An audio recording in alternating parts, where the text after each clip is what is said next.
Hola y bienvenidos, bienvenidas a una nueva charla COVID. En esta ocasión estamos muy felices de poder invitar a dialogar con nosotros a dos profesoras de secundaria y un director de 3 centros públicos de secundaria. Y el objetivo de esta charla es poder escuchar y hacer eco de sus perspectivas como docentes y como director sobre cómo han estado viviendo y cómo han estado gestionando estos 2 meses y medio ya de confinamiento y de formación a distancia. Y poder, espero, plantear juntos desde aquí algunas ideas sobre cómo podemos abrir los centros, en el próximo curso. Así que nada, con mis compañeros Pablo de la Universidad de Barcelona y Ezequiel de la ONG Faro Digital, os queremos dar la bienvenida y dar las gracias por participar en unas fechas que son realmente convulsas para el profesorado. Así que bienvenida Sonia Román, profesora de música del Instituto Barrio Bassós de Barcelona. Bienvenida Ángela, profesora de lengua del Instituto de Iznayoz de Granada. Buenas. Y Óscar, director del Instituto Quatre Cantons de Barcelona. Y nada, si os parece, pues empezar preguntando, como en las otras charlas COVID, ¿cómo estáis? ¿Cómo han ido estos 2 meses y medio de confinamiento a nivel personal y cómo lo habéis vivido? Bueno, ¿quién quiere empezar? Arrancar, ¿quién rompe el hielo? Bueno, yo misma.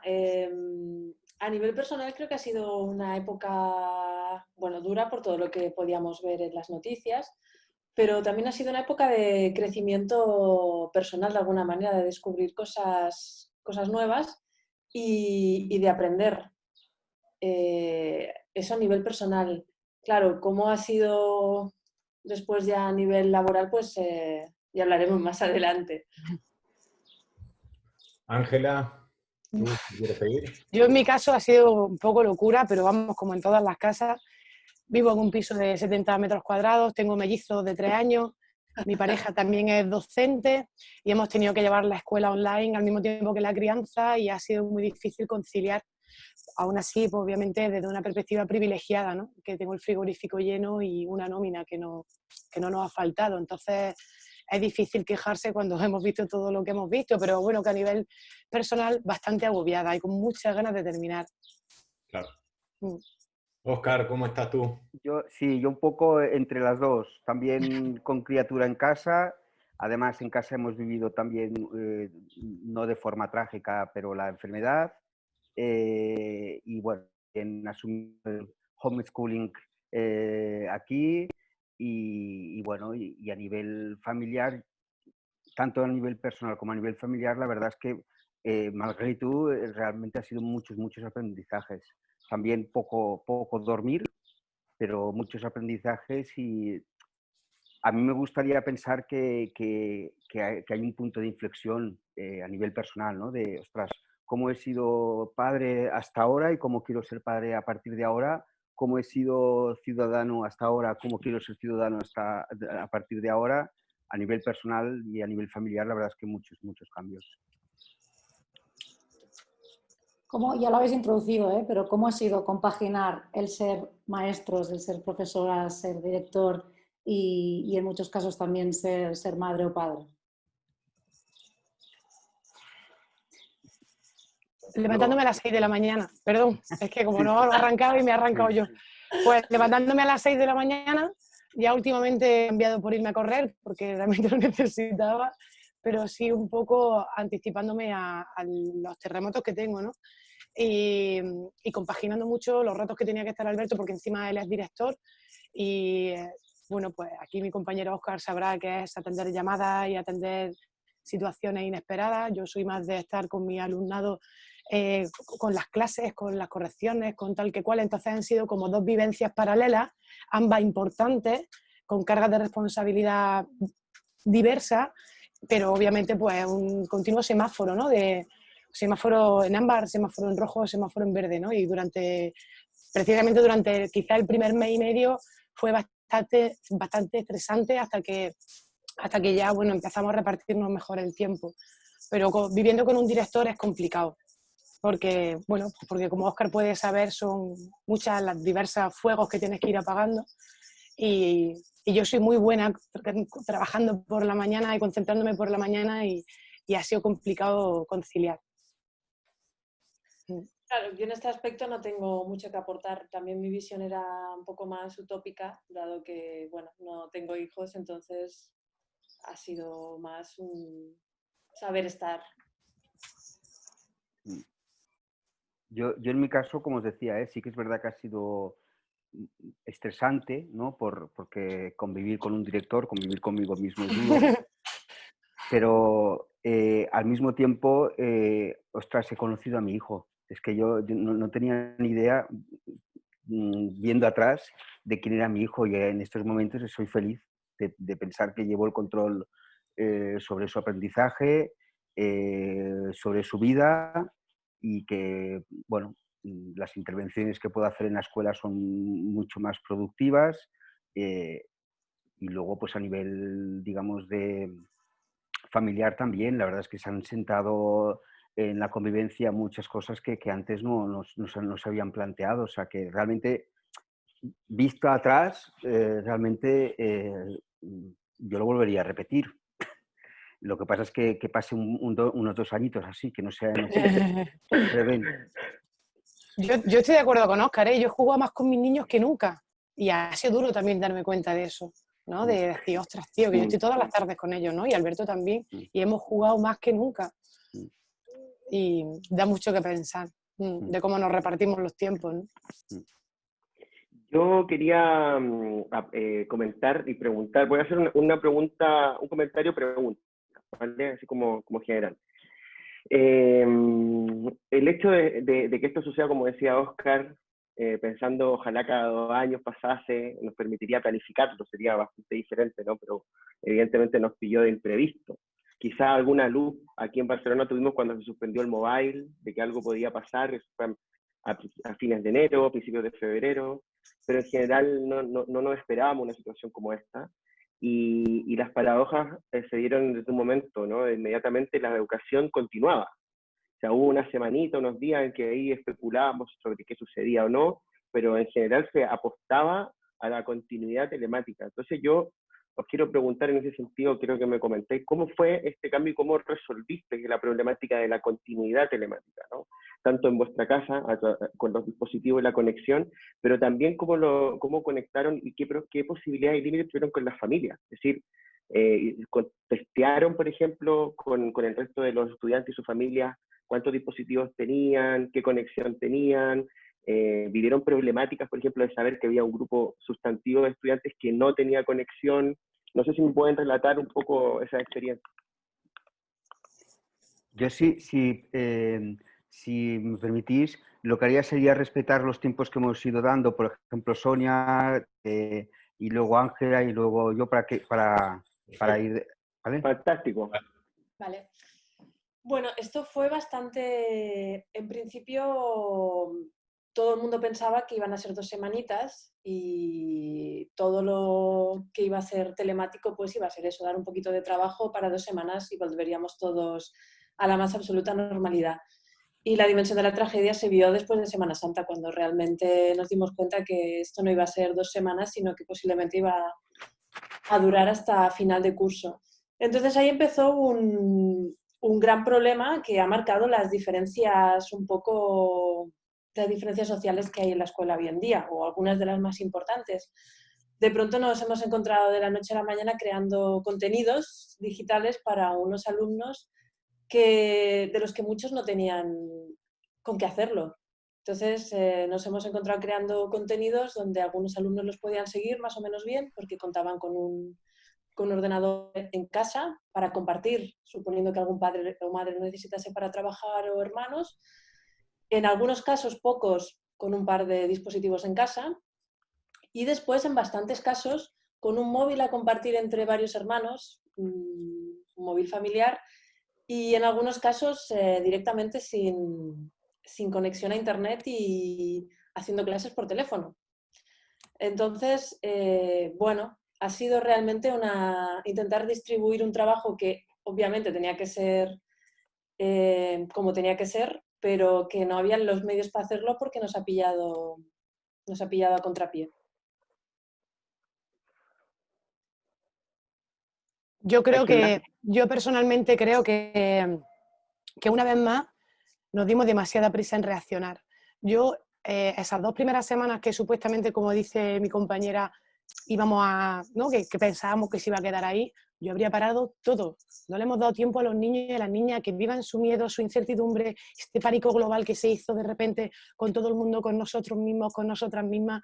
Yo ese fin de semana ya tenía grupos de WhatsApp con cada grupo, que estuvieran atendidos, no os preocupéis que estoy aquí, ¿no? Por ejemplo, pues, no sé, compañeros de otros centros ese fin de semana se organizaron para que todas las tareas fueran a una plataforma, que está genial, porque por ejemplo, el haber hecho eso, ¿no? El haber volcado todo en una plataforma hizo visible, en muchos casos, la falta de sentido común de muchos docentes que hemos tenido a la hora de mandar tareas. Como dice mi compañera, pues, ¿por qué mandas una tarea digitalizada si sabes que tienes alumnos o alumnas que no tienen medios o que no lo han localizado? Es decir, ¿dónde se nos quedó el sentido común en ese primer momento, que creo que habría que haber respetado mucho más los tiempos? Incluso aquí en Andalucía hemos tenido centros educativos súper punteros, que ese fin de semana se enterró el equipo educativo y sacó un pedazo de cambio de proyecto educativo y rompieron las programaciones y dijeron, ahora vamos a hacer cosas que tengan sentido, ¿verdad?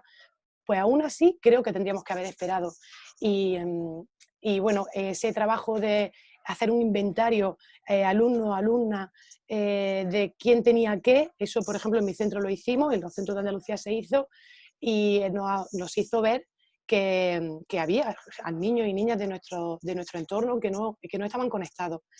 Y bueno, el centro ha dejado dispositivos para que ese alumnado esté conectado, pero a pesar de eso todo ha sido muy difícil. En mi centro está en un entorno socioculturalmente muy deprimido, tenemos un alto índice de alumnado de etnia gitana, sobre todo en primero y segundo de la ESO, que ha sido muy complicado localizarlo, muy complicado. Con los mayores, pues ha sido más fácil. Yo, por ejemplo, en mi caso, que ya venía trabajando el primer y segundo trimestre a través de mi blog, a través de... Ha sido muy fácil decidirlo al blog, que lo cuelgo todo allí, ¿no? Pero hay profesorado que se ha reinventado en un fin de semana y creo que no hemos dado tiempo bueno, pues a darle valor a lo que es importante y no tan urgente en realidad, ¿no? Oscar, bueno, Ángela, súper interesante esto, la verdad que no había salido en estas charlas que habíamos tenido esto Me alegro. de quizás haber tenido alguna reacción un poco más humana Claro. en algún punto y poder conectar con las emociones y los sentimientos que estaban viviendo no solo el alumnado, sino también las familias. Y ya te dejo contestar, Óscar, pero te agrego esto que me parece que es interesante a partir de lo que dijo Ángela. Había como cierta presión o cierta urgencia por seguir a pesar de todo. ¿Lo sentiste vos en tu instituto? A ver, bueno, la primera reflexión que me viene a la cabeza es que aunque desde la administración los mensajes eran no hay que abrir una brecha digital, hay que evitar una brecha digital y tal, yo creo que al final se ha dado. O sea, los perdedores han sido los de siempre, las familias vulnerables, no solo por Totalmente de acuerdo. la brecha digital, sino porque las situaciones en las que están, pues de repente les viene un mundo encima, ¿no? Pues imaginaros familias en 40 metros cuadrados, con una convivencia X, pensando si el día siguiente van a estar en un ERTE o no, y con 3 niños en casa, haciendo y planteándose una enseñanza desde casa. Yo creo que las familias realmente de este tipo realmente son las que realmente han perdido y las que van a seguir perdiendo. Yo os hace un reset y se vuelve a empezar con realmente propuestas muy innovadoras o realmente van a ser siempre los perdedores. Eso por una parte. Luego, Ángela, yo creo que la reacción que tuvisteis es la más normal. O sea, de repente se te iban tus hijitos, ¿no? Y, ostras, no, estos hay que cuidarlos, hay que cogerlos de alguna manera. Yo creo que es la Yo reacción estaba súper más orgullosa de normal. mi reacción rápida, que estaba muy Sí, orgullosa, pero a todo lo pasado sí, pero yo no creo que estoy es de lo más acuerdo. normal en ese momento, ¿no? De, bueno, ¿y ahora qué hacemos? Pues no, hay que seguir. Estos niños tienen que seguir escolarizados y estos niños tienen que seguir teniendo las oportunidades de aprendizaje, ¿no? En nuestro caso, la verdad es que nosotros estamos en un centro donde es verdad que es muy diverso, pero que corresponde a un barrio donde la estructura socioeconómica, digamos, es más favorecida y por tanto no habían tantos problemas de este tipo, pero es verdad que se pusieron de manifiesto. Yo de un día para otro me enteré que pues el 10% de nuestras familias realmente estaban en problemáticas muy, muy serias, ¿no? En nuestro caso, pues aquí en Barcelona se hizo todo el reparto de tarjetas monederos para que pudieran comer estos niños y niñas.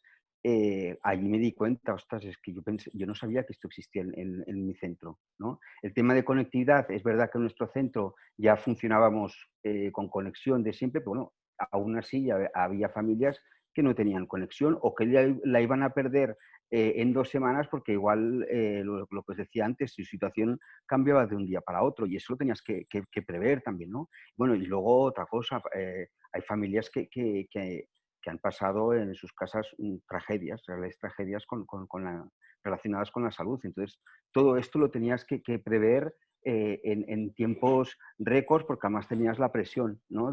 No, esto tiene que seguir, ¿no? Yo, perdonad, igual no sé si es el sitio, pero las familias han sido un elemento que se tendría que tener más en cuenta y también el profesorado. O sea, hemos sido un poco los grandes olvidados. O sea, los sanitarios evidentemente que tenían que estar allí con su reconocimiento, pero creo que el profesorado han hecho una labor fantástica. O sea, han levantado centros. En secundaria quizá ya habían plataformas digitales en según qué centro, no sé qué, pero os podéis imaginar en primaria con niños de P3, de P4, de P5, de primero, montar todo esto cuando ni existía. Y ahora añadirle esto a barrios marginales y tal. O sea, realmente yo creo que hay que pensar en este reconocimiento, ¿no? Nosotros, ya os digo, en ese fin de semana, yo me acuerdo el día que pasó el jueves, un alumno que no sé dónde vio la información dijo, ¡hey, ya nos podemos ir! Allí se levantaron todos,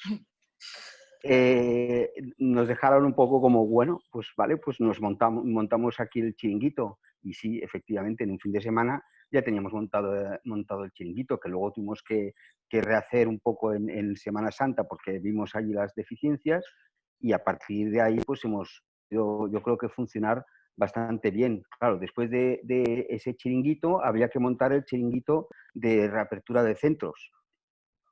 Y después de la reapertura de centros, ahora toca el de reapertura de centros en septiembre. Pero entre medio tienes que prever la planificación que hay, que tampoco sabes muy bien cómo hacerla porque no sabes los medios que tienes, ni tampoco las condiciones, ni las exigencias sanitarias. Entonces, todo esto es verdad que son aprendizajes, es verdad que yo creo que saldremos ganando de esta, pero bueno, yo creo que tampoco yo creo que ni la administración pensaba que podría pasar esto, entonces tampoco puedes decir, bueno, es que es culpa, no, yo creo que ha sido una cosa que ha caído como ha caído y que de ella tenemos que aprender todos, pero es que creo que de verdad que tenemos que aprender todos diciendo, no, lo que pasaba hasta ahora no puede ser, no puede ser. Tenemos que realmente aprovechar esta oportunidad, ¿no? Cosas que así que se me ocurren, ¿no? Por ejemplo, hablaban ahora en Barcelona están diciendo que para septiembre, pues como los centros no podrán acoger a todos los alumnos en las ratios que quieren poner, pues están preguntando, digamos, a todos los equipamientos, digamos, deportivos, culturales, museos, bla, bla, bla, para que puedan acoger también a niños, ¿no? O sea, los profesores que vayan a ocupar esos espacios. Claro, la idea de juntar educación y cultura, dices, ostras, es un sueño esto. Por tanto, yo creo que hay cosas de las que van a pasar que yo creo que tenemos que aprovecharlas. Óscar, quería quedarme con una de las cuestiones que apuntaste, que la teníamos pensada para preguntarles. Abro la pregunta a todas y todos, ¿no? En la cuestión del diagnóstico que podemos hacer hasta el momento en cuanto a los vínculos entre los centros educativos y las familias. ¿Podemos llegar a pensar que esta pandemia, esta situación que tuvimos que vivir y por las que estamos transitando, sirvió para lograr un cierto acercamiento entre las familias y los centros educativos que antes no sucedía. Y a su vez, la segunda pregunta que les hago, que va de lo mismo, va del mismo tema, es ¿cómo se ha dado esa vinculación entre profesorado o centro educativo y familias en pos de poder no solamente sostener emocionalmente y acompañar a chicos y chicas, sino también tratar de, en alguna medida, que puedan seguir aprendiendo en este tiempo?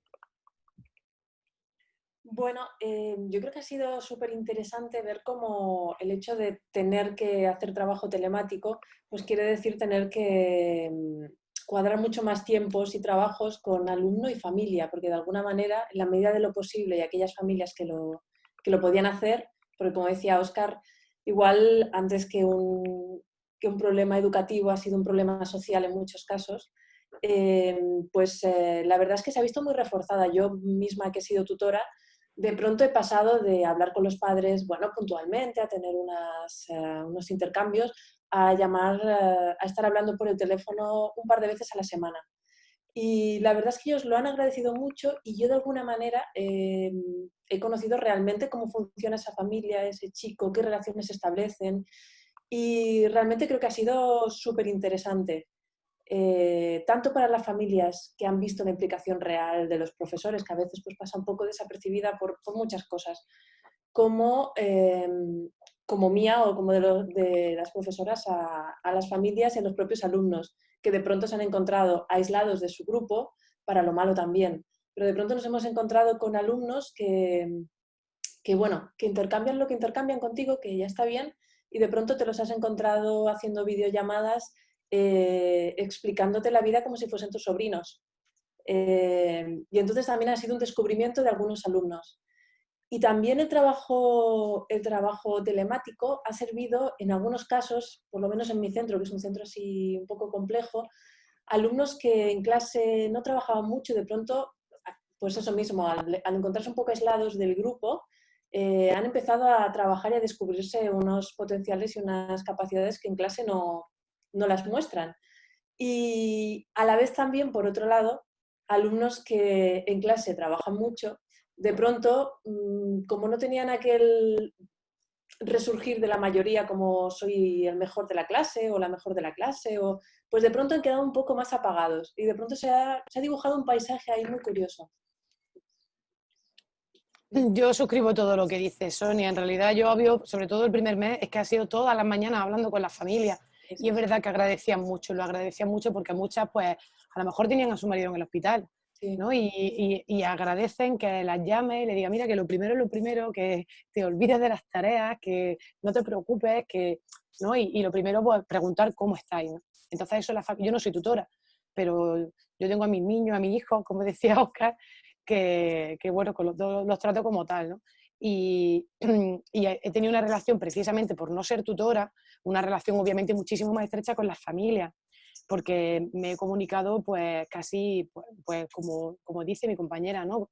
Por teléfono, con mi teléfono, y muchas alumnas que no tenían móvil me he comunicado con ella a través de su madre por WhatsApp. Vamos, para la familia ha sido una locura, de verdad, ha sido una insensatez. Ha sido una insensatez. Y antes de que, es que me gustaría retomar una idea que ha dicho Óscar, para que no se nos pierda en el, Claro, dale. el tiempo, que me ha parecido muy interesante porque estoy totalmente de acuerdo con él, y él hablaba de la oportunidad, ¿no? De la oportunidad que esto nos supone a la hora de afrontar el nuevo curso con toda la incertidumbre que hay, porque el hecho de que el uso de nuevos espacios esté avalado por las instituciones es como lo mejor que me ha pasado, porque siempre tienes que estar justificando, siempre tienes que estar, ¿no? O incluso, bueno, pues que eso suponga una dotación de, pues ya no, yo qué sé, ya no solo de los espacios, sino que afecte incluso, que toda esta situación, que me gustaría que esto lo retomáramos un poquillo más adelante, si queréis, que afecte el currículum, por fin, ¿no? Que no tenemos que modificar espacios, no tenemos que modificar tiempo, pues habrá también que modificar el currículum, ¿no?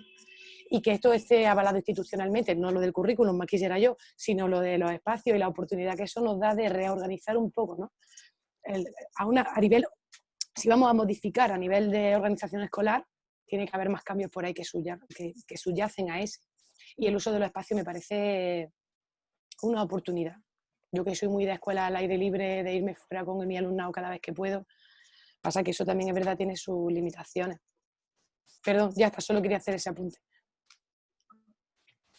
Un poco retomando lo que decíais de la relación, el vínculo, ¿no?, con las familias y demás, yo creo que lo más inteligente en este sentido era aliarte con todo el mundo que pudieras para luchar contra el enemigo, y aquí el único enemigo era el coronavirus.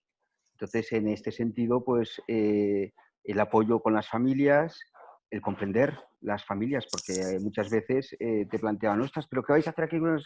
Bueno, ¿cómo estás? Explícame, vamos a tal, ¿no?, a acercarte, ¿no?, desde este punto de vista, ¿no? En este sentido, por ejemplo, nosotros ha dado mucha oportunidad, por ejemplo, de enlazarnos con las familias con otros proyectos que teníamos pendientes. Por ejemplo, ahora en el mes de julio vamos a emprender obras de remodelación y el proyecto lo hemos hecho conjuntamente con una comisión mixta de familias, profesores y el equipo directivo, entre las familias, arquitectos y tal. Bueno, ¿cómo hacemos el patio? Con las propuestas que habían hecho los niños antes, ¿cómo hacemos el patio de nuevo? Vamos a trabajar en ello. Pues oye, te da la oportunidad de trabajar con las familias. O, por ejemplo, el tema de las actividades extraescolares, ¿no?, con el AFA. Hasta ahora se había planteado como una cosa externa. No, no. Lo que hacéis vosotros en el AFA, las actividades extraescolares, tienen que ver con lo que hacemos nosotros dentro. Por tanto, vamos a trabajar juntos. Que el aprendizaje no sea una cosa aquí, otra cosa allí, que lo de dentro tenga relación con lo de fuera. Eso ha sido muy importante y realmente aquí creo que hemos avanzado muchísimo. Y luego lo que decíais a nivel tutorial, ¿no? Pues el hecho de pues, llamar a las familias para eso, para lamentar una pérdida, para saber de su hijo, oye, ¿cómo es que no se conecta? La verdad es que ha sido como una ventana, pero es que literal a las casas. Literal, porque claro, la videoconferencia, pues, tú veías la situación tal como era. Eso yo creo que tenemos que aprovecharlo también, ¿no? Otros aliados, la administración, yo creo que con la administración todos somos partícipes de lo que ha pasado, por tanto nos tenemos que aliar, ¿no? Y bueno, luego lo que hablabas, Ángela, de la organización curricular, ¿no? Yo creo que sí, que tendría que ser una oportunidad para darse cuenta que, bueno, ¿quién está decidiendo los contenidos? ¿Por qué esos contenidos? ¿Realmente estos contenidos son los que motivan a los alumnos? ¿Son los que están, son los que tienen, por los cuales tienen interés los alumnos? ¿O los contenidos son aquello que pasaba por allí y tú los coges para realmente enganchar con el aprendizaje real? Porque el aprendizaje real son contenidos o son una planificación, saber planificarse, saber ejecutar, saber evaluar lo que has ejecutado, el saber cómo relacionarse para trabajar en equipo, el saber comunicarse. Creo que hay que perder un poco de vista eso, ¿no? Pero claro, es verdad que bueno, cuando te bajas al planeta Tierra dices, no, pero es que es verdad que tienen un examen de selectividad y resulta que el examen de selectividad, que al final es para unos cuantos, no es para todos, es para unos cuantos. Pues sí, es verdad que tiene contenidos y eso lo tienen que aprender, ¿no? Yo creo que tiene que servir también para esto a nivel estatal, ¿no? Decir, no, es que sí, hay que hacer una organización curricular muy diferente de la que hay, un planteamiento muy diferente de lo que hay. Yo me imagino que en cada comunidad autónoma se está llegando a ese punto, pero bueno, espero que esto efectivamente haya servido para como un motor de arranque, ¿no? Es verdad, yo había visto por internet propuestas que estaban haciendo otros centros diciendo, no, es que nos cargamos las materias y vamos a hacer propuestas que sean más realistas, más conectadas con los intereses de los alumnos. Y yo en algún momento pensaba, bueno, sí, pero ¿son los alumnos quienes las han propuesto o sois vosotros quien lo proponéis, ¿no? Bueno, yo creo que aquí un poco la clave será en la personalización, es decir, realmente hemos hablado con los alumnos para decir qué es lo que te interesa. Yo cuando a veces tengo la oportunidad de hacerlo digo, ostras, pues es que estoy a años luz. O sea, estoy a años luz cuando veo los YouTubes que ven, los videojuegos, no sé qué, las aficiones que tienen, la forma que tienen de relacionarse, no tiene nada que ver con lo que les proponemos. Por tanto, yo creo que ese acercamiento se tiene que realizar para poder decir, vale, pues la organización curricular tiene que ser esta. Porque el mundo va cambiando y nosotros igual no nos estamos dando cuenta. Bueno, yo creo que no puedo evitar lanzar la pregunta después de... Ángela quería comentar algo, Raquel. Bueno, perdona, bueno, precisamente una de las cosas que tengo, lo primero que tengo aquí apuntado, que acaba de mencionarlo Óscar, es que tendríamos que haber contado con la opinión del alumnado. Aquí decía Ezequiel al principio, no hablaba de las familias, decía que habíais planteado tener una reunión de este tipo con alumnado, o hablaba Óscar antes de tener en cuenta lo que ha pasado con las familias, con el profesorado, que se ponga en valor. Pero creo que ya que no hemos contado con el alumnado para organizarnos de esta manera tan deshumanizada que hemos hecho durante este tiempo, a pesar de estar pasándolo mal, profesorado, familias y alumnado, que ha sido como una especie de locura compartida, no hemos tenido en cuenta su opinión. Creo que le debemos tener en cuenta su opinión del alumnado para poner en marcha el nuevo curso, y nadie les va a preguntar. Nadie les va a preguntar, a menos que tengan un director, como dice Óscar, que tenga en cuenta cuál es su opinión, ¿no? Y cómo organizarían todo esto, y cómo repartirían los espacios. A nivel curricular lo veo una utopía brutal, porque quemarían el currículum todo. Y entonces es verdad, porque, bueno, yo, por ejemplo, el tema de segundo de bachillerato, yo le estoy dando muchas vueltas a esto, digo, tío, ¿y si creamos un curso piloto? Curso coronavirus, ¿no? O sea, un curso piloto por ámbito, que se rompa el currículum. No queréis competencias, vamos competencia, y que ese curso se arrastre y que demuestre que las cosas se pueden trabajar de otra manera, y que no podemos llenarnos la boca con competencias clave o con destrezas o con habilidades de pensamiento si luego yo tengo que dar la maldita sintaxis. No nos podemos llenar la boca, porque entonces estamos como disfrutando de nuestras propias contradicciones, ¿no? De nuestros propios engaños. Yo te engaño a ti haciendo que tú aprendas sintaxis, y luego tú me engañas a mí rellenándome esto que te has aprendido de literatura, y yo luego te vuelvo a engañar a ti corrigiéndote como si tú hubieras aprendido y yo te hubiera enseñado. A ver si me explico. Lo que quiero decir es que sería posible, y digo yo, no sería posible coger un curso piloto, destrozar todo, arrastrarlo, porque claro, si yo ahora, el año que viene, en mi curso piloto que yo me estoy inventando, no doy la sintaxis ya que la pongo encima de la mesa, pues en cuarto de la ESO esos niños y esas niñas pues tendrán esas carencias de esos contenidos no adquiridos. Pero vamos a jugar con ese curso y vamos a trabajar solo las destrezas, porque yo soy profesora de segundo de bachillerato y por muchos contenidos que trabaje, lo principal es las destrezas que tengan o las habilidades con el lenguaje que tengan y cómo sean capaces de expresarse, de defender, de argumentar, de explicar. Entonces, si al final, yo no sé, y decidme vosotros, y decidme tú, Sonia y Óscar, que sois de otras asignaturas diferentes a la mía, que yo no conozco otros currículum, pero los contenidos de segundo de bachillerato que entran en selectividad son solo los de segundo de bachillerato. Lo que importa es toda la mochila que el chaval o la chavala lleve encima. Y cómo procesa esos contenidos nuevos, porque en los contenidos en las ponencias de selectividad, lo que entra principalmente no son cositas de años anteriores. Es decir, sí, obviamente, ¿no? La mochila lingüística que lleven, pero al final lo que le preguntan en el examen son las lecturas obligatorias de ese año, los contenidos de literatura que se haya dado ese año. Entonces, ¿por qué nos preocupamos tanto? Podemos centrar a los angélicos míos y las angélicas mías de segundo de bachillerato, quien quiera hacerla, y nos metemos ahí a muerte, pero con una mochila de destrezas y de competencias reales, no sobre el papel, que están muy bonitas. Sí. Pero que al final... Bueno, totalmente de acuerdo con todo lo que dices. De hecho, eso sería romper realmente la estructura que hay, que aunque le llamemos competencias o le vayamos cambiando nombres, al final siempre hay unos contenidos debajo que quedan claros en el momento en que hay diferentes asignaturas. Y en el momento en que existe una jerarquización de las que son importantes y las que no. Yo, por ejemplo, como profe de música, me da igual, yo sé que es súper importante para mis alumnas y alumnos, pero yo me escucho de mis compañeros durante toda la vida. Me escucha, bueno, con que hacen música, o que no estudia máter, o que haga la optativa de música, o ese tipo de cosas. Y esas cosas pues vienen de, bueno, de pensar que hay cosas que son mejores que otras y de poner contenidos y hacer la pirámide. Y esto es muy importante, esto es más importante que lo otro, cuando en realidad lo importante, ya lo has dicho, son pues saber hacer, saber estar, saber comprender, construir, porque al final en la vida, ya sé que es importante, ¿no? Pero uno puede ser muy buen ciudadano y súper buen escritor o ebanista, y no hace falta saber o tener el contenido, lo que voy a decir va a ser horroroso, lo digo en mi materia, de saber leer las notas musicales o la sintaxis o la ecuación de segundo grado.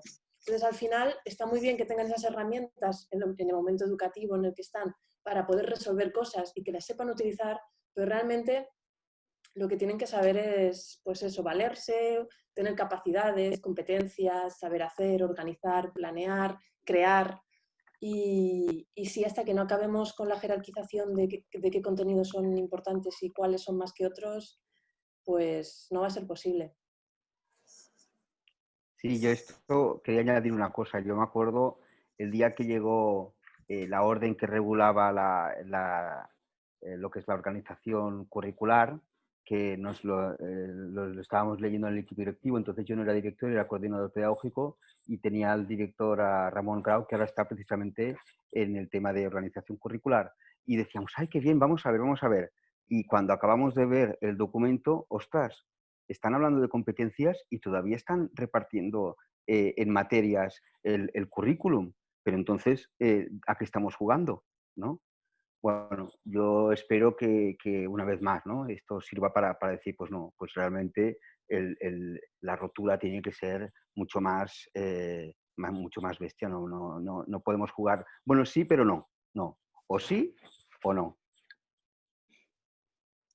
Bueno, ahora sí. Yo estoy encantada. Hay algo que me está encantando de toda la conversación, que es como un bajo ahí constante, que es, hemos hablado en otras charlas de la revalorización de la escuela, pero vosotras yo creo que ponéis encima de la mesa la revalorización de las voces del alumnado, de nuestras jóvenes, las voces de las familias también y las voces del profesorado. Entonces, bueno, me encanta porque no ha sido escuchemos al profesorado, ha sido escuchémonos entre todas y todos, ¿no? Y pongámonos de acuerdo, veamos qué queremos hacer y cómo lo queremos hacer y qué problemas tenemos, qué dificultades tenemos que no nos permiten aprender y disfrutar de ir al instituto, ¿no? Porque imaginémonos lo que es, yo creo que muchas de vosotras lo veis como docentes y también muchas alumnas, ir al instituto a disfrutar de aprender, ¿no? Que yo creo que ese debería ser el objetivo principal, ¿no? Pero bueno, lo que os quería preguntar es, para seguir con la conversación, que es magnífica, ¿cómo lo hacemos todo esto? Creo que estamos todas y todos en esta conversación de acuerdo en que necesitamos romper con un currículum tan tradicional que no es transformador, que no incorpora no solo los intereses, sino los gustos y nuevos descubrimientos que pueden tener los estudiantes, los jóvenes, incluso el profesorado, ¿no? Intereses que pueden ser vuestros, a veces no solo de los jóvenes. ¿Cómo incorporamos instituciones educativas, instituciones no educativas de afuera de las escuelas? ¿Cómo hacemos que todos los jóvenes, todas las jóvenes tengan oportunidades para aprender, ¿no? No sé si tenéis algún proyecto, alguna experiencia que querráis compartir en este sentido, ¿no? Algún proyecto, alguna experiencia de instituto con jóvenes en las cuales hayáis podido trabajar de manera colaborativa con ellas, poniendo al alumnado al centro, rompiendo el currículum, o más que romperlo, ampliarlo, ¿no? Entrar otras cuestiones al currículum con una perspectiva igual más crítica, más transformadora. No sé si podríais compartir algunas experiencias que tengáis. Vale. Bueno, no sé exactamente, pero bueno, supongo que eso está relacionado con lo que hablaba Óscar de sacar la escuela del centro educativo solamente y convertir todos los espacios culturales en escuela o en centro educativo. Yo lo que tengo como experiencia, cualquier pequeño proyecto que hagamos en el centro y que comporte salir del centro y estar en contacto con otras entidades, siempre supone una cosa pues, muy positiva. Por ejemplo, ahora en el confinamiento es un ejemplo muy pequeñín, pero en el confinamiento con unos alumnos de cuarto estábamos haciendo un proyecto que se llama Improversem, y entonces es un proyecto que de alguna manera pues, relaciona la lengua catalana, el uso de la lengua catalana y la música a través del rap, como crear rimas y a partir de ahí cómo trabajar la lengua y a partir de ahí cómo conectarlo con la música y con los valores. Y entonces tenemos la ayuda de una asociación que viene y nos hace algunas clases, tanto de glosa como algo más tradicional y después de rap, y durante el confinamiento han seguido haciéndolo online. Entonces, estas han sido las clases que han seguido absolutamente todos los alumnos, han presentado todas las faenas, les has pedido un vídeo, te han enviado 2, a ver cuál te gusta más, profe. claro, ellos ahí se veían de alguna manera representados con el interés con algo que forma parte de su vida real, con aprender, sabiéndolo sin saberlo, porque estaban trabajando en la lengua, y de alguna manera con personas que para ellos son de referencia, porque tanto cuando venían a hacer la glosa venían personas muy cañeras y les organizaban unas clases muy chulas, como cuando venían a hacer el rap venía, por ejemplo, Tribade, que es un grupo feminista de rap, y de pronto pues se encontraban ahí con un valor artístico que no le podemos dar en el centro educativo, pero que podemos estar en contacto con otros. Entonces, eso es solamente una pequeña experiencia, pero cualquier cosa en la que se combinen experiencias externas siempre son un éxito. Estoy de acuerdo con Sonia. Y bueno, en secundaria yo siempre me quejo del lastre que tenemos con los horarios tan cerrados. Mi compañero que es de primaria me da mucha envidia porque, bueno, pues tienen horarios mucho más amplios. El tutor, la tutora, al tener más horas con su alumnado, sí que puede emprender proyectos, pero de aprendizaje basado en proyectos, pero de verdad, no tareillas, sino lo que viene siendo un proyecto de investigación con su resultado, con su exposición, ¿no? con lo que viene siendo bajo los parámetros de la BP. Entonces yo en secundaria siempre estoy como muy frustrada porque como tengo una hora y en una hora no puedo terminar, entonces yo trabajo a través de tareas multicompetenciales. Y en las tareas multicompetenciales, que es un poco parecido a lo que ha contado Sonia, pues al final son donde mi alumnado trabaja mucho más y trabaja mejor, y además que no necesita solo tener en cuenta los aspectos de lengua. Sino, por ejemplo, ahora durante el confinamiento, yo la lectura, confinamiento no confinamiento, la trabajo a través de Booktuber, que no es más que bueno, realizar un vídeo en el que yo les doy como una especie de guía y en función del libro que se han leído les pido una cosa u otra, la que tienen que presentarse, tienen que hablar de curiosidades de la autora, curiosidades de la edición, que está totalmente prohibido hablar del resumen, ¿no? Yo les reparto tirillas, marcapáginas de estos chiquitillos para que durante la lectura vayan señalando los fragmentos que más les gustan de la lectura o donde vayan señalando temas que yo les pregunto que para que busquen, bueno, da igual, que algo que hagan, que se coman el libro, que lo mastiquen, pero no para que, precisamente les reparto los marcapáginas para que conforme vayan leyendo y localicen algo, lo señalen y sigan leyendo y se olviden, ¿no? Y luego en ese vídeo, pues a lo mejor si el libro tiene forma epistolar, pues también le pido que escriban una carta, o si tiene alguna característica especial el libro, pues le hago que reflexionen, por ejemplo, por un libro sobre los libros digitales, ¿no? Pues que investiguen o que me hagan una reflexión sobre el ciberacoso. Da igual, que intento mezclar todo en una sola tarea, ¿no? Y que tenga que utilizar diferentes destrezas, no solo de expresión oral. Entonces, en esas tareas, para mí, que son las más útiles, que mando, porque da igual la excusa que yo tenga, que es la lectura, sino todas las herramientas que están poniendo en marcha para realizarla. En el centro, yo soy la coordinadora de coeducación, entonces lo que me ha demostrado que el alumnado disfruta más es la participación en los pasillos del centro, es decir, el psicorreteo y el aprendizaje en espacios fuera del aula, como decía Sonia. Si, por ejemplo, de hacer proyectos en el mercado de Ignayo y ir al mercado a hacer entrevistas o hacemos intervenciones feministas en el mercado, eso, bueno, es una manera de intervenir en el entorno o utilizar el entorno para llegar a diferentes aprendizajes. Bien, yo creo que, o sea, a la pregunta ¿qué hacemos el año que viene? Yo cojo un poco la idea de Ángela, ¿no? Y digo, bueno, pues el año que viene vamos a hacer un año piloto. Vamos a intentar destrozar todo lo que no funcionaba y vamos a probar, porque por probar no pasa nada. Si nos equivocamos, como ya nos hemos equivocado durante muchos siglos, no pasará nada por un año que nos equivoquemos, ¿no? En este sentido, nosotros cuando empezó el confinamiento, sí que pensamos en tareas más globales y en ese momento lo que urgió es, chicos, vamos a entender lo que está pasando. Científicamente, ¿qué es esto que ha venido ahora, ¿no?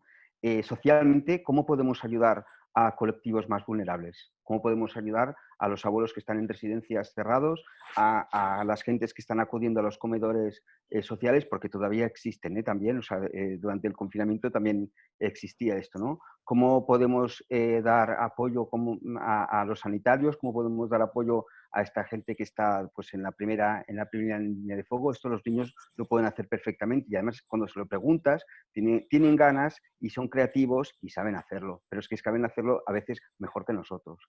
Óscar, perdona, un segundo pequeño, pero eso que acabas de decir, ¿lo hiciste tú con tu grupo de estudiantes o lo hizo como la escuela en general?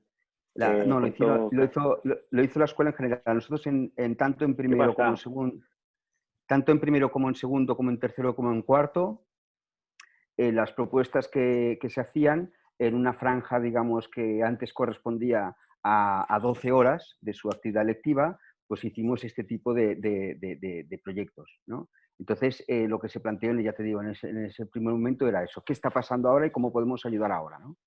Y en una segunda fase, cuando ya estaba esto controlado, dijimos, bueno, pues seguimos trabajando, cómo podemos ayudar en aprendizaje y servicio a otros temas que nos interesan. Por ejemplo, el tema de las microviolencias. Pues teníamos a una entidad que trabajaba con nosotros las microviolencias, cómo ellos pueden aportar soluciones pues a violencia de género, a la violencia por tema de racismo, etcétera, pero que son, digamos, que no se perciben a primera vista, ¿no?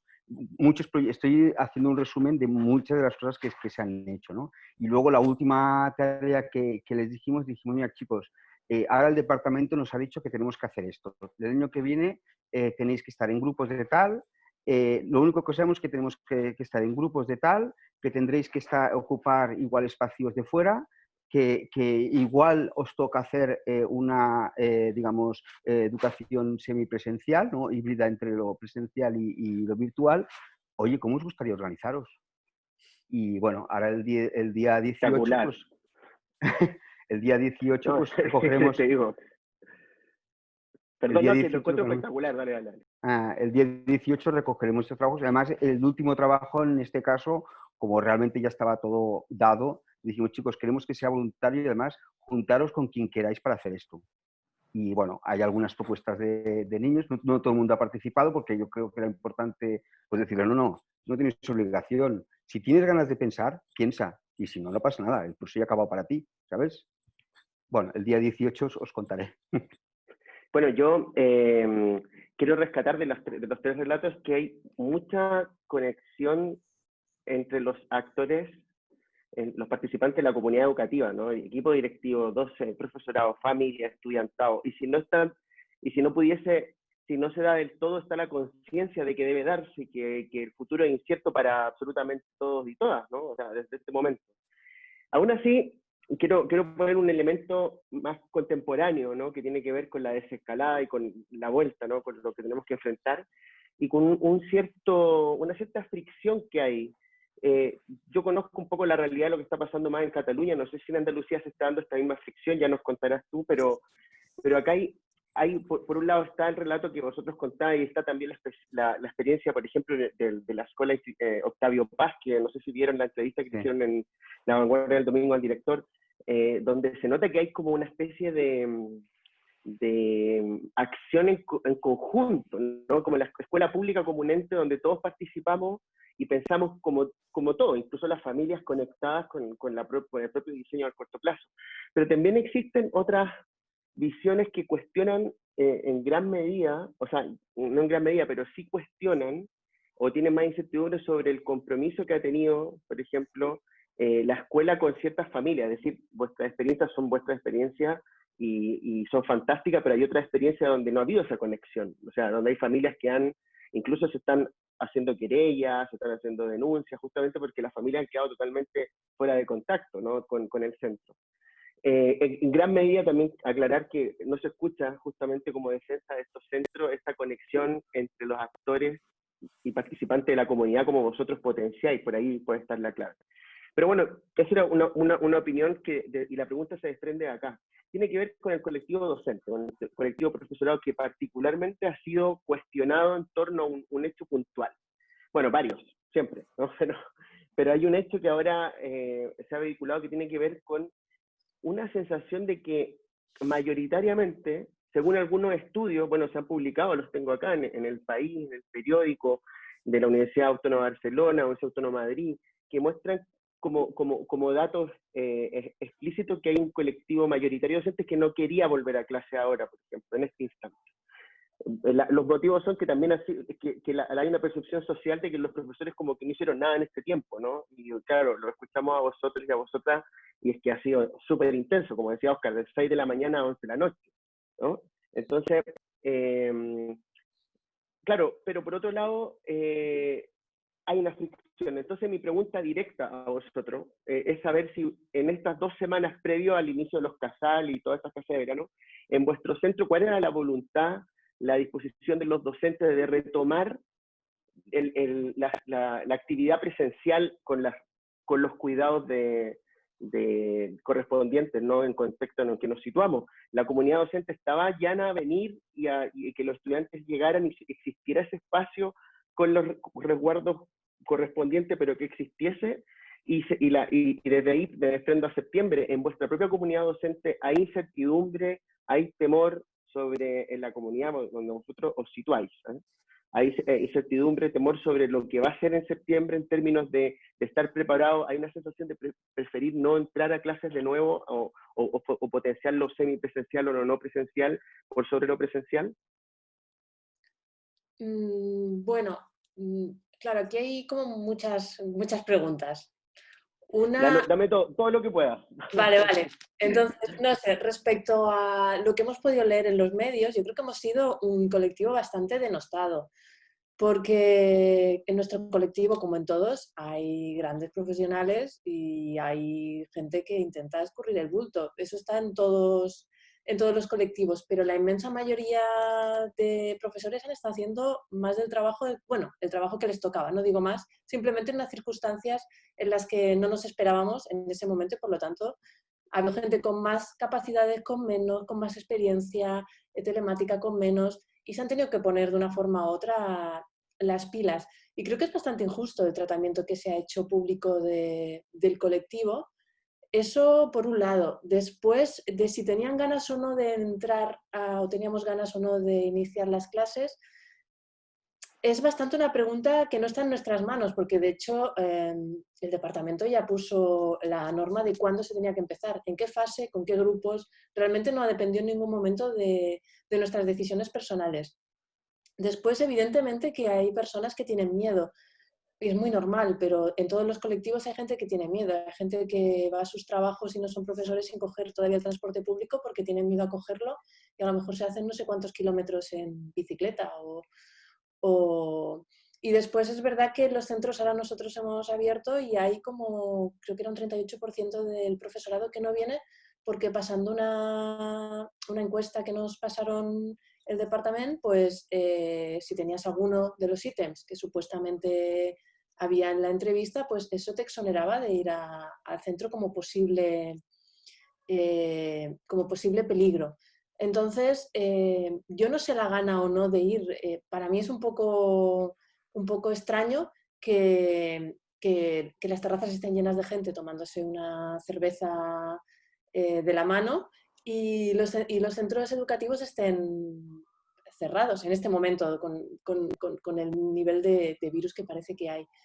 Pero por otra parte... Perdona, Sonia, ¿eso te ha parecido raro ahora con el desescalado o te ha parecido rara desde el comienzo? Bueno, con la desescalada, claro, en el comienzo nadie se movía, pero en el momento en que es posible ir, por ejemplo, a una terraza y puedes ir con 10 personas, no sé qué sentido tiene, y tomarte unas cervezas, no sé qué sentido tiene no poder estar en un aula. Pero es algo que realmente no depende de nosotros, no, en ningún momento ha dependido de lo que nosotros decidamos. En el caso de Granada es que no nos hemos incorporado a la aula. O sea, el curso termina el día 23 o el 25 y lo que se está planteando desde la administración es que nos incorporemos el día 22, está en el aire, no hay nada oficial, pero ya sería sin alumnado para cuestiones administrativas, que terminemos de preparar el final de curso a nivel de informes y derivados, pero no hemos tenido esa opción. En cualquier caso, yo creo que esa opción habría sido iba a decir incómoda, pero no es incómoda para el profesorado. El profesorado estamos a lo que nos digan. Para el alumnado que a lo mejor con mucho esfuerzo, después de tanto tiempo, ya tiene su rutina tal que cual, ahora otra vez las aulas para 2 semanas, creo que en cualquier caso, si se ha planteado, si se ha cuestionado, ha sido por motivos prácticos, ¿no? Por decir, mira, que quedan 2 semanas, vamos a terminar con esto y vámonos, ¿no? Entonces, no tengo ni idea, pero ya os digo que por ejemplo, por lo menos en Granada no lo hemos incorporado, y si lo hacemos la semana que viene, pues será con todas nuestras medidas de seguridad y bueno, totalmente, en cualquier caso no hay nada confirmado. En cuanto a la incertidumbre de septiembre, yo no creo que haya profesorado que se niegue a asistir. El problema es que las instituciones, la administración está dejando a los centros educativos, a cargo de los equipos directivos, la toma de decisiones que en muchos casos no saben cómo tomar. Es decir, la autonomía pedagógica, fantástica, genial, pero en cuestiones de seguridad o en cuestiones de toma de decisiones relacionadas con la pandemia, creo que en ese sentido deberían dar un poco más de brújula, porque al final los responsables y las responsables son los directores y las directoras, y están dejando en su mano el inicio de curso. Entonces creo que ahí hay un vacío de responsabilidades importante, que ya veremos, ¿no?, cómo va adelante. Eso, por un lado, da pie a que directores y directoras valientes den un carpetazo y digan, vale, pues ahora lo vamos a organizar de esta manera. Pero también a que si un día una chavala vuelve con fiebre, pues se ponga todo a temblar, ¿no? Entonces, ahí creo que en cuanto a lo que es la incorporación al curso escolar, la administración debería puntualizar mucho más. Mirad, en cuanto al tema de los medios de comunicación, la verdad es que aquí yo sí que cojo la idea de Ángela, yo creo que se han precipitado. Es decir, se han precipitado a opinar cuando no han entrado en los centros a ver lo que estaba pasando, ni siquiera había conocimiento de lo que pasaba antes, ni tampoco de lo que había ahora. Entonces, así como creo que educación y sanidad sí que tenían que dar una respuesta rápida, igual los medios de comunicación se tenían que haber respetado un poco el tiempo de decir, bueno, ¿qué es lo que ha pasado realmente? Vamos a reflexionar después, ¿no? Yo la verdad es que a la primera semana del confinamiento dejé de leer nada, porque me ponía muy nervioso, ¿sabes? Sí que es verdad que hay un colectivo como en todas las profesiones, sí que es verdad que hay un colectivo de profesores que igual no estaban a la altura de las circunstancias, pero es que tampoco lo están en condiciones normales. Entonces esto lo puso de manifiesto, ¿no? Pero es que realmente el colectivo, que yo creo que es el que más impera, de profesores que estaban a la altura de las circunstancias, estuvo muy por encima de la altura de las circunstancias. Entonces, no solo lo digo a nivel de tiempo de dedicación, sino a nivel de creación de ideas, que yo realmente he alucinado estos días con las aportaciones de las compañeras, ¿no? Bueno, sí, has hablado de estudios de la Universidad Autónoma. Ayer precisamente me puse en contacto con uno de los que hizo los estudios, porque es padre de la escuela, para ver si me podía aportar alguna cosa y tal. Supongo que ya me responderá. Y luego la disposición... ¿Cómo? Sí. La disposición de volver a clase de los profesores. Yo tengo algunos profesores que les tengo que decir, no vengas a clase, eres vulnerable. O mientes en la declaración responsable o no vengas. Entonces, bueno, pues eso está pasando. Hay muchos profesores que tienen muchas ganas de ver a sus alumnos, pero es verdad que también que había unas instrucciones. Y las instrucciones eran, no volvéis a clase si no es una prioridad. La prioridad era aquí en Cataluña, era segundo de bachillerato, era cuarto de la ESO, en el caso de que no hubieran cerrado el curso con la orientación y tal, y en el caso de primaria, sexto. Entonces, los demás realmente no eran prioritarios hacerlo presencial. ¿Por qué no? Porque es un riesgo. Meter 550 alumnos, no te digo hoy, esta semana, pero hace 3 semanas que se estaba planteando esto, que meter 550 alumnos en un centro donde caben 400, porque a veces pasa esto, era un riesgo. Y no solo eso, sino que además nosotros sabemos, porque lo vemos en la calle, cómo se relacionan los adolescentes. Los adolescentes no se dicen hola a 1,5 metros. ¿vale? Entonces, en ese momento yo creo que fue prudente decir, no, vamos a ir a mínimos y vamos a ver qué pasa con la pandemia, porque recordaros, es una pandemia. Y esto yo a veces he tenido que situar también a algunas familias que igual no lo entendían. No, ¿por qué no vamos al colegio, socializamos? No, es una pandemia. Ahora no toca esto. Entonces, sí, es verdad, es contradictorio decir, bueno, ¿cómo puede ser que estén las terrazas abiertas y los centros no? Bueno, porque igual en las terrazas quien es responsable es la propia persona. En un centro el responsable es la dirección. Entonces, si alguien se contagia o alguien padece alguna cosa, al final tienen que responder ante ello, ¿no? Entonces, yo creo que a ver, no pasaba nada. Es decir, 2 semanas en la vida de una persona por no estar escolarizado presencialmente, de verdad que no es ninguna tragedia. Yo tengo alumnos que a veces me dicen, escucha, mis padres han decidido viajar durante 6 meses y esos niños viajan 6 meses, vuelven y resulta que han aprendido más de lo que seguramente hubieran aprendido con nosotros. Qué lástima. Entonces, de verdad que yo creo que en este sentido ha estado bien que se sea prudente, ¿no? Y luego una historia que antes comentaba Ángela, que me he olvidado de decirla. Bueno, yo creo que ahora va a venir una crisis económica, ¿no? Parece que va a venir una crisis económica, ¿no? Yo creo que esta crisis no va a ser ideológica. O sea, tenemos que decir, no, aunque no haya dinero, hay ideas. Y con estas ideas, ¿qué hacemos? Porque hay muchas veces que sin querer, quizá hay personas que dicen, no, es que claro, como no hay recursos, bueno, no hay recursos, pero igual hay recursos. Vamos a explotar todos los recursos posibles, ¿no? El tema del marco horario, ¿no? Decías, Ángela, ¿no? Decías, claro, es que en primaria a veces lo del marco horario te da mucha más opción, ¿no? Sí, realmente tenemos que hacer un planteamiento. ¿Realmente estamos respetando el marco horario que los alumnos necesitan? Los alumnos se tienen que levantar a las 7 de la mañana y a las 8 estar allí como si tal. Pues yo creo que no estamos respetando ni los ritmos circadianos, ni los hábitos saludables, ya no por hablar de la conciliación familiar. O sea, que hay muchos temas que realmente son importantes, ¿no? Proyectos como el que se está llevando a cabo aquí en primaria de educación 360 grados, ¿no? De decir, ¿cómo podemos hacer un horario en que realmente el centro está abierto desde las 9 de la mañana hasta las 6 de la tarde, que sea un centro abierto y que realmente los horarios sean flexibles, ¿no? ¿A qué hora realmente tienen que entrar los niños? ¿Tienen que entrar todos los niños a la vez? ¿Tienen que salir a la vez? Bueno, yo creo que son cuestiones que realmente las tenemos que poner. Pero tenéis vosotros en el centro la autonomía para gestionar eso igual, ¿no? El tema es que no. El tema es que nosotros tenemos que proveer a los alumnos con 30 horas lectivas a la semana.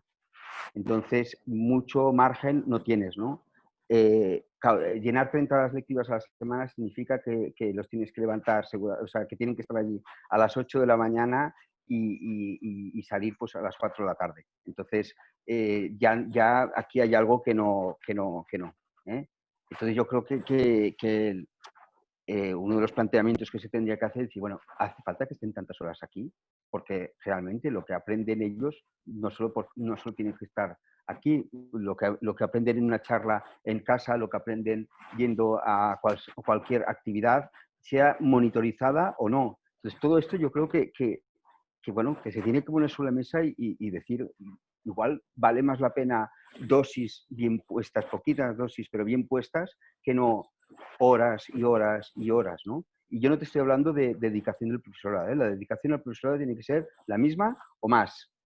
Pero es la exposición del alumno a la formación reglada ¿no? al milímetro como está.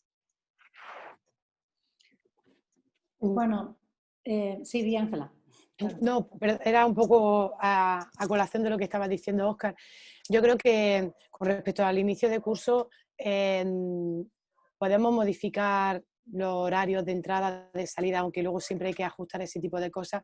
Por cierto, lo de una hora siendo de secundaria, un momento que yo utilizo para excusar mi incapacidad para hacer grandes proyectos. Hay profesores de secundaria que trabajan a BP, es un pequeño punto que quería aclarar. Pero lo que no se puede plantear es, por ejemplo, bajar la ratio Yo, por ejemplo, en mi centro es un centro de 1000 alumnos y alumnas. O sea, bajar la ratio por ejemplo, sin contratar profesorado, sin nuevos docentes que están deseando entrar a trabajar, pero para eso los fondos tienen que ir para la docencia y tienen que ir para la pública exclusivamente.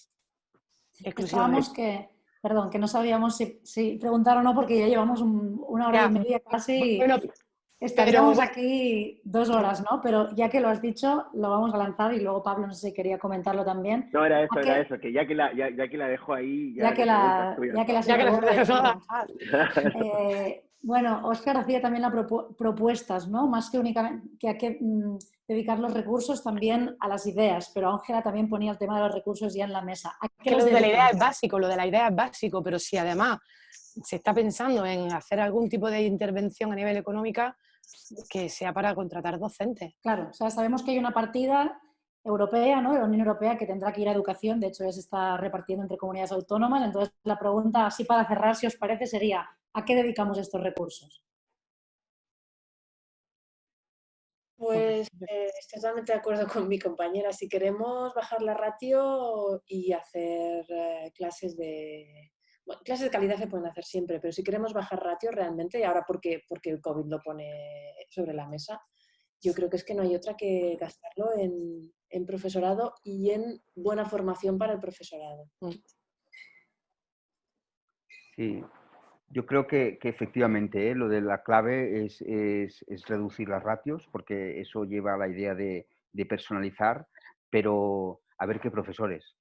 Claro. Porque luego hay un tema de, por ejemplo, cuando te llegan las plantillas, el poco margen de poder escoger.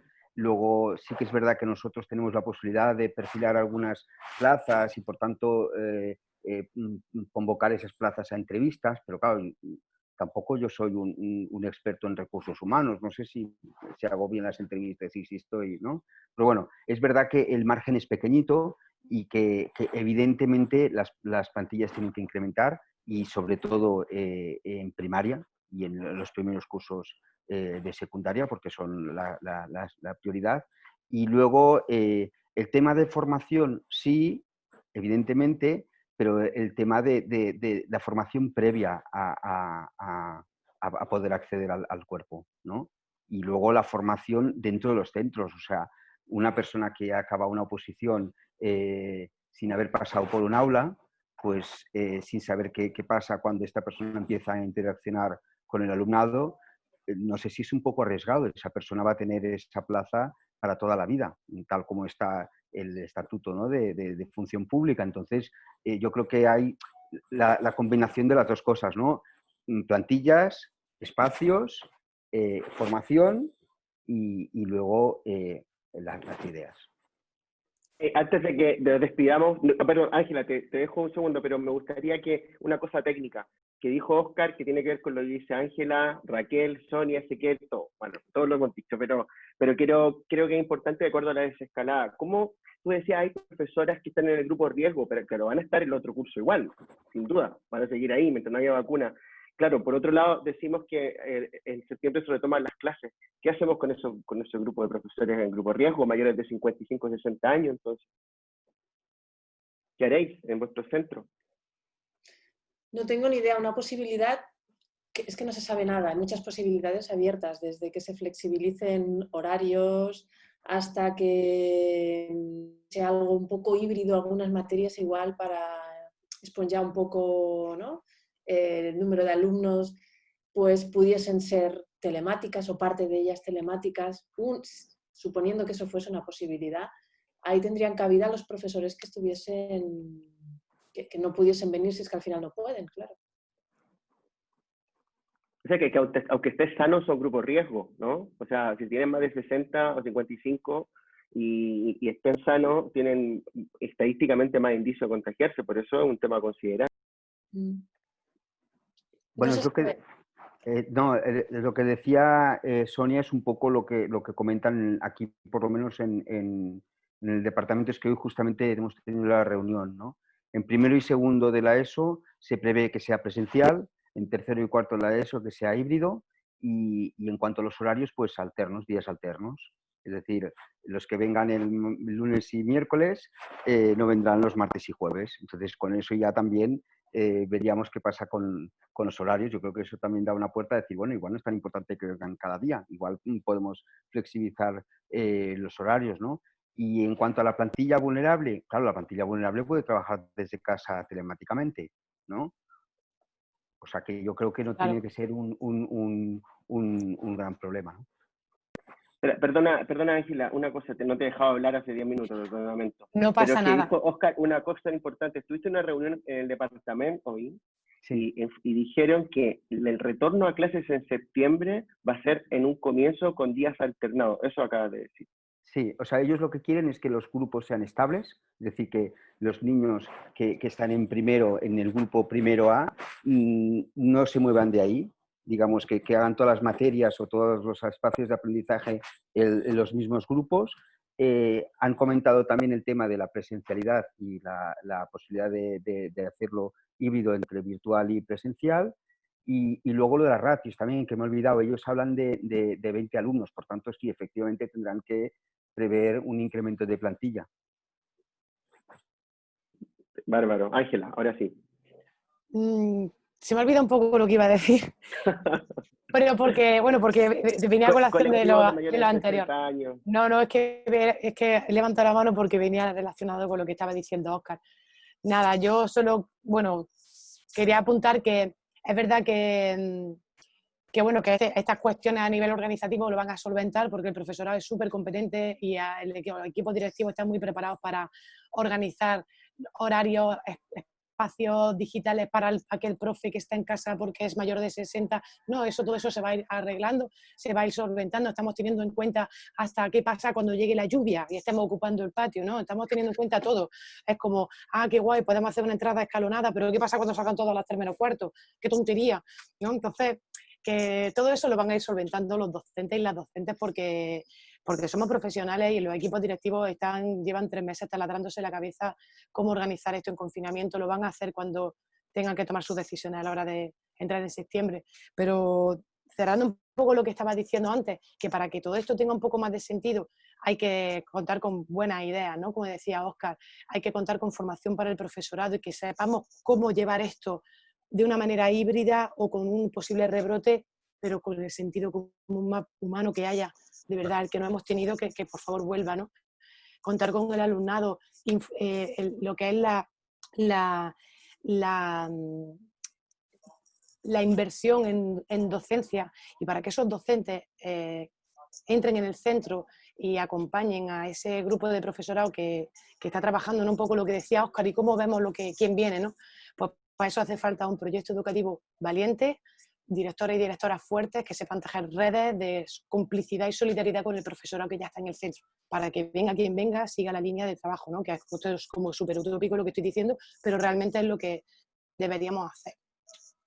Y ya está, simplemente quería aclarar eso, ¿no? Quería aportar el tema del proyecto educativo que es como, no, miren, es que este centro vamos a trabajar así y lo vamos a hacer así. Y tú estás trabajando aquí, pero no podemos dar ese carpetazo sobre el proyecto educativo si no le damos realmente valor al proyecto educativo. Entonces, cuando tenga el valor que se merece y realmente sea un poco carta sobre la mesa pesa, entonces quien venga tendrá que trabajar así. Y si encima es un proyecto educativo valiente, pues entonces estaremos apostando por mejorar la escuela de verdad.